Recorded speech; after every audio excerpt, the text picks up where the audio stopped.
himself not thrilled. I knew that. I personally was not shocked because I've shown this graphic for 4 consecutive weeks and I keep asking Josh to update it. So now we've updated it with the Lions. They have trailed by more than 21 in all 4 games and been getting just rolled in the first half. So, Brew, what grade are you giving the Cowboys for yesterday's performance? Well, it's obviously not an A, B, C. All right? I mean, as I was watching that absolute embarrassment yesterday, that utter annihilation, I was thinking to myself, it's a shame. I didn't know you sang. I mean, because every time the Cowboys step up in class and face a non-tomato can, it's the same old song. You know what? Like, there are guys that sing better than me. If you haven't figured it out, because the Detroit Lions, Motor City is the team that wrecked the Cowboys yesterday, there's a Motown flavor to today's grade. Fellas, take it away. You know the Cowboys, yeah, played an F game. Said the Cowboys died. Ain't that a shame? Oh no. How about them Cowboys? Oh. Ridiculous. F game. Woo. There it is. What? F game 47-9. F game so bad. F game no good. F game, yeah. We're waiting all day for this. All right. F game. Oh, no. F game. I think you got to take back over, bro. I mean, that was just... I didn't know that was coming. I think the show, it's all downhill. If you were here for this. Also, We're not ever going to do anything better than that. We won't. And I also must say, because today's show, instead of being its usual time of 3 p.m. Eastern following the herd, it's happening in the evening following a baseball game millions and millions of people are going to watch. Yes. There are a lot of very confused baseball fans right now. Like, is this what they're doing? Yes. Tipping? And the answer is kind of yeah.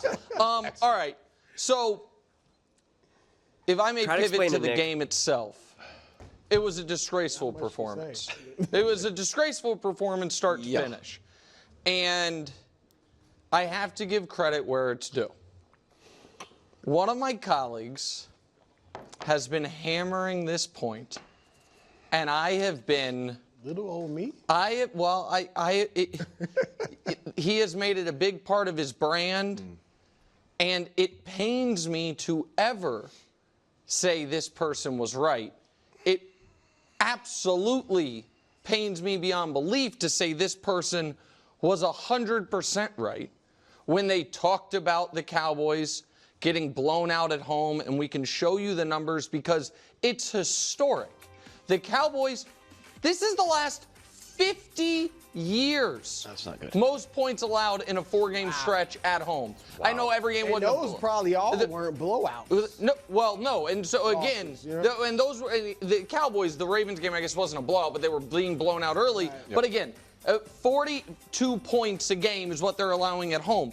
A team that had won 16 consecutive home games that has now lost 4 consecutive home games. A team that can't run and can't stop the run. And so I would like to figuratively and literally, if I may, give some flowers to the person who's called this all along, Kevin Wilds. Thank you. I knew it was KW, you told me that this was going to happen. I yelled at you. I didn't. I demanded you give the Cowboys more respect. No. I don't know why I nor Brew listened to you the way we should have. Well, and because I'm the clown. And I mean, you had this one right. So yeah, you nailed it, buddy. Can I show you my favorite parts of the game, Brew?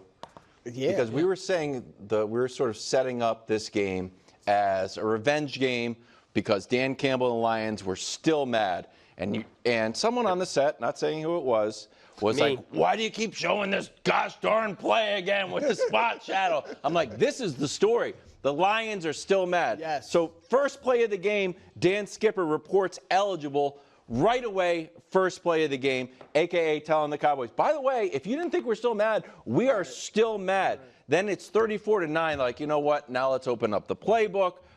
They run the TD attempt to Decker. It doesn't work. They're like, oh, shoot, is that all we're going to do? Like, nope. Let's run one to Penei Sewell, a little hook and ladder. That's later in the third. And then with 4 minutes left in the game, they put Skipper out wide. Now, he has caught a not a touchdown pass, but he has caught one pass in his life, so it wasn't necessarily, like, totally silly, but it was it's nice pretty silly. No, he's never lined up like that, Miles. He's lined up as like a third tight end at the goal line. He's never lined up out wide like he's, David Boston. But they weren't ready for it. It's absolute trolling. That is, it is insult to injury, embarrassment to injury.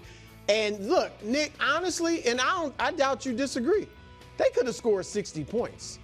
If they really had just totally kept their foot on the gas. I disagree. Really? Only because if they weren't doing this stuff. Okay, well, I think they were trying to score as many points as they could with style. You're right. If what you're saying is if they would have just said, we're just running, we're just going to run the ball down your throat. And Tom Brady on the call, who I thought this was a great game by Tom and crew. He couldn't help himself but be, and we'll talk about this more at the Lions discussion in a bit, a little annoyed at when the Lions did the first trick play and then they ended up settling for a field goal. No, the one that you just showed. The first one that you showed. And they ended up settling for a field goal. He's like, well, you screw around, now you're taking 3 instead of getting 7. But the Lions clearly were like, well, we can. Right. This is what is so. This is what is so. The game was still a lot of the game to be played. And that's why. This is why it's it was midway through the third quarter. I agree with you entirely, Brew, which is why it's so demoralizing for Dallas. Right. I think there are arguments. We'll talk about the Lions side of it in a bit. The Lions felt like they could treat the Cowboys the way the Chiefs for years, since Mahomes has been there with Andy, have treated the Raiders. Like, we can just screw with you. Yeah. Like, we can do the ring around the rosy. We can do these things. Right. Because we don't. There's no fear. There's no fear of it. And so this is, I do want to ask you one Cowboys question before we move on. If we were to base it based purely on play this season, because I pushed back on where I said, hey, if the Cowboys win, you've got to look at them as one of the premier teams in the conference. Well, not only did they not win, they got annihilated. Based purely on play this season, the NFC, the top bucket, the top tier would be Minnesota, Detroit, and Washington. Based purely on how they played this season. Obviously, most people would put San Francisco. Yes, but that's based some on history. You could put Green Bay in there. So I was going to say the next tier is Chicago, Green Bay, Tampa Bay, San Francisco, and Atlanta. And we can parse it. But the point is the Cowboys are with bucket 3 with Philly and Seattle, where it's like you've had a couple nice wins, you've had moments, but there are, based on how you've played this year, 8 teams who have clearly been better than you in your own conference. Yeah, you've been saying that. No, well, that's what I said. This is now another data point. This is, to me, the most compelling data point up to this point. Yeah, I mean, all of those 8 certainly have been better. I mean, the Cowboys, like yesterday, and Dak, I got to say this. Look, they would have gotten blown out, I think, anyway. That pick in the end zone. That pick in the end zone. I mean, Dak is not playing well. I'm sorry. That's correct. We know they don't have a run game, and he has to throw. But that pick in the end zone, if he doesn't throw that, at worst, you're down 7-6.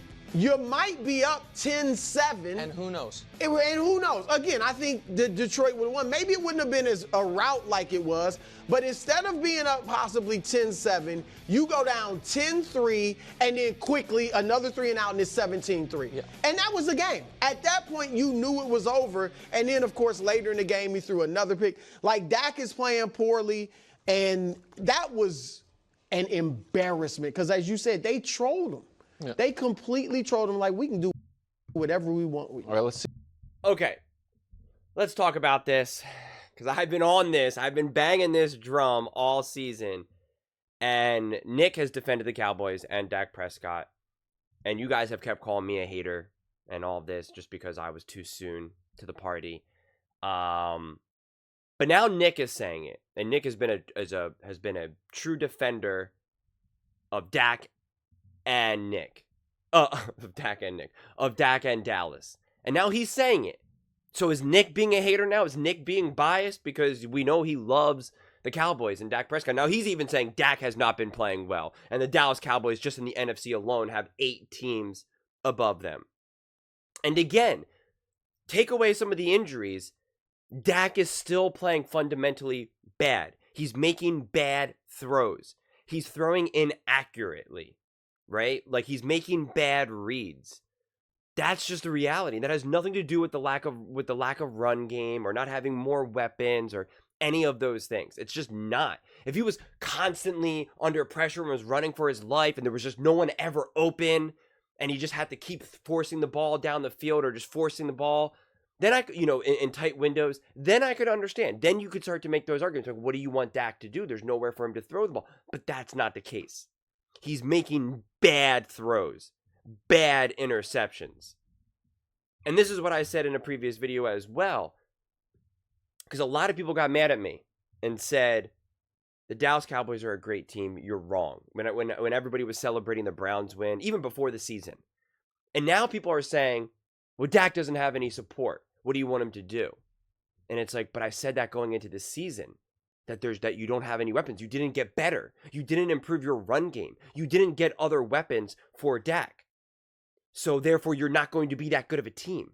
And Dak isn't a superhero, so Dak can't overcome all these deficits. Most quarterbacks can't overcome these deficits. A Lamar, a Mahomes, and Allen can overcome some of it, but not all of the time. And even those quarterbacks, if they can't overcome it all the time, they sort of don't play this poorly.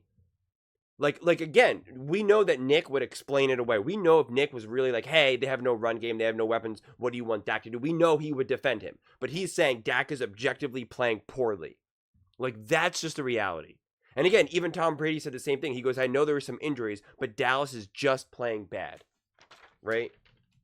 He said they can't run, they're not physical, too many turnovers, and badly thrown balls. Like, at that point, that's just execution. And the perfect way to see that is when they were on defense. Again, nothing to do with injuries. And Detroit just goes up to the line and calls hike right away. And Dallas wasn't ready for it at all. And Diggs gets burned. Like, that has nothing to do with injuries. Just means you're just not a good team. You're not prepared. That's just the reality. And it's crazy, too, because that first drive for Dallas, it was back-to-back bad throws. Really lucky tip that ended up, I think CD ended up catching. I forget someone else called it. No, CD had a really awesome catch. That was a bad throw that he reached out and still had a really nice catch. And then it was really lucky that there was no interception. It was a bad throw that got intercepted, but then there was the flag. So we got real lucky about that. And then now I even wrote in my notes because I'm like, oh my God, Dak's playing really bad. That's just not good. And then he has the next drive. And I wrote, I wish I could show it to you, but it would be too hard. I have really messy writing. It says, despite rocky opening drive, Dak throwing confidently. I wrote that. And I was like, yeah, he's throwing really confident. He's throwing a good ball right now. And then I swear, the next play was the interception in the red zone. And I was just like, that's exactly right. Dak Prescott can throw such a beautiful ball. He can look like he's in complete control. He can look like he is a great top quarterback in the NFL. And then he goes and does that. This is what I keep saying. I've reached the conclusion about Dak. That is who Dak is. He can do some great stuff, right? He is consistently good. Consistently good. He is one of the most consistent quarterbacks out there. Consistently good. And he has great plays. He has some great throws, beautiful balls. Things that a lot of quarterbacks can't do. But that is completely equaled with really bad throws and bad plays. Which those cancel each other out, which means he's just a good player. It's why we see those playoff performances. It's why we see these performances against these great teams. And I am not really on Dak. I just said he is consistently good. He is consistently good. He's not great. He is a B quarterback. That is who Dak is. And that is the fundamental issue with the Dallas Cowboys. They paid a B quarterback like he is an A+ quarterback. They paid him top dollar. And that hurts you. So it's really interesting because it seems like the Cowboys fans are split. between being Dak fans, so then they always want to defend Dak no matter what. He has no run game. He has no weapons. He's got no this. He's got no that. And it's like, okay, but then I told you the Dallas Cowboys weren't good. And then the other fan base, I'm like, hey, the Cowboys aren't really that good. And they're like, yeah, he is. Yeah, they are. They're amazing. Look what they did to the Browns. Browns have the best defense in the NFL. It's like, no, they don't. They beat the Giants and the Steelers. It's like, okay. What'd they do against the Lions? Exactly. What'd they do against the Saints? What'd they do against the Ravens? Yikes. I mean, he almost had 3 interceptions by the second quarter. It's just, the Lions just rocked them, man. They really did. They were outclassed, outplayed. I mean, that offense was essentially full strength. They were missing one receiver. If Dak is supposed to be as great as everyone says, as a lot of Cowboys fans believe him to be, that offense should not be looking like this. I mean, this was ugly. I understand giving up a lot of points. I really do. And I could explain a big loss sometimes, right? There's a fumble on your own 8-yard line that the Lions then scoop up, a blocked field goal, run for a touchdown, right? We can explain some of these things, how games can kind of just get out of control. We can really explain it, and it can make total sense. This is not one of those games. This was just ugly from every aspect. And everyone's in agreement about it. Everyone is. No matter where you go. Even the biggest supporters of Dallas are like, that was bad. And it happens too consistently. That's the thing. Great teams, great players can have awful moments and awful games. Truly. It happens. But it always happens with the Dallas Cowboys against great teams. That's the difference. That's what I've been trying to say to a lot of Cowboys fans. And yet there's still so much pushback on it. And you get automatically called a hater. And it's like, doesn't make any sense. It really, really doesn't. Because even going into this game, I even defended Dak. I said, Dak shouldn't play awful. But this defense is really, their defense is definitely going to be lacking. I understand that they'll probably give up a good amount of points. But Dak should have enough to be able to, if Dallas is as good as everyone says they are, then this offense should be able to go. Make some noise a little bit. That was awful. They got to the red zone like twice with Dak. I mean, just awful, awful play. And it's like, who do you think's better? The Buccaneers or the Cowboys? I believe a lot of Cowboys fans probably believe that they're better than the Buccaneers. And yet, the Buccaneers beat the Lions.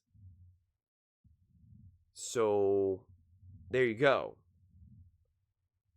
I mean, it's just, they're just not a good team. And it's like, I don't really know how many other ways to really put it, quite frankly. They lead the NFL with the most turnovers in the NFL in the red zone. And they're just bad throws.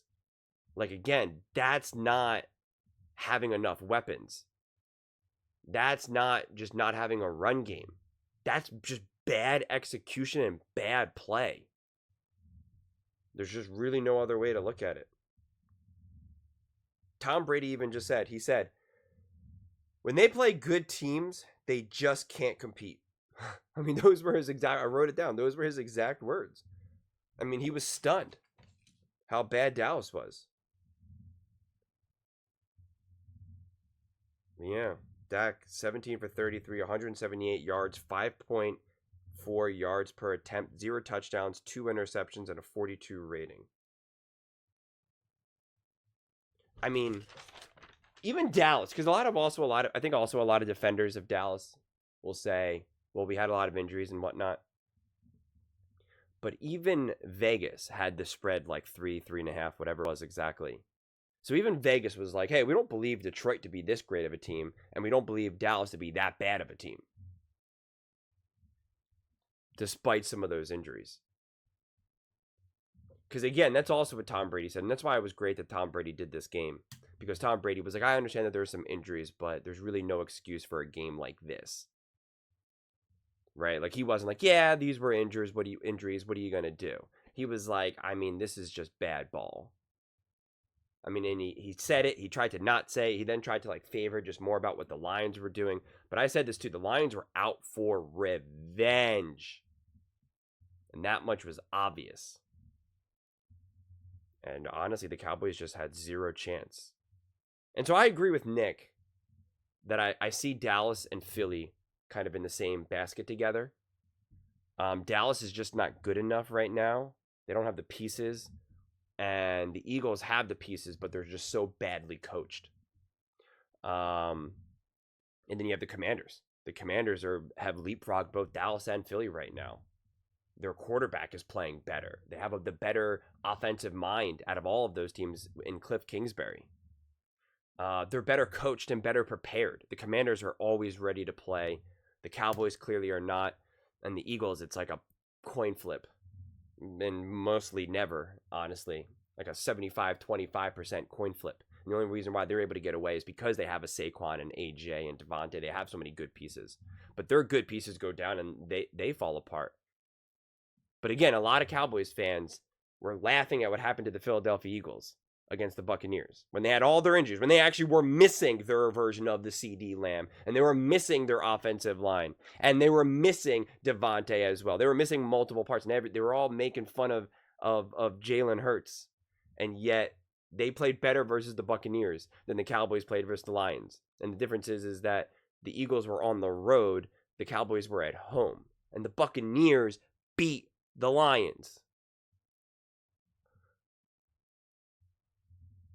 I mean, it just is what it is. So you could think that you're all high and mighty over a team like the Eagles. Not. Really not. And like I said, both the Eagles and the Cowboys are just chasing the Commanders at this point. But if anything, if you're a Cowboys fan, you should be almost hoping to not make the playoffs so you can get a better draft. Because, I mean, my Lord. This was ugly. This left a lot of people pretty speechless. But those are just my thoughts. I'd absolutely love to hear yours. What do you guys all think about the Dallas Cowboys and that absolute beatdown? Them just being decimated by the Detroit Lions. Let me know in the comments below. I read every single comment, so whether you agree with me or disagree with me, either way, let's get in some discussions, get in some fights, but ultimately, let's just have some fun. And please do consider subscribing. We are building an amazing community here, and I'd absolutely love to see you part of it. I want to build something that we all genuinely feel connected to. Something that we're really excited to be part of. I think we're well on our way to doing it. And please don't forget to give this video a thumbs up, as it really does help with the visibility and the algorithm. Thank you so much. See you next time.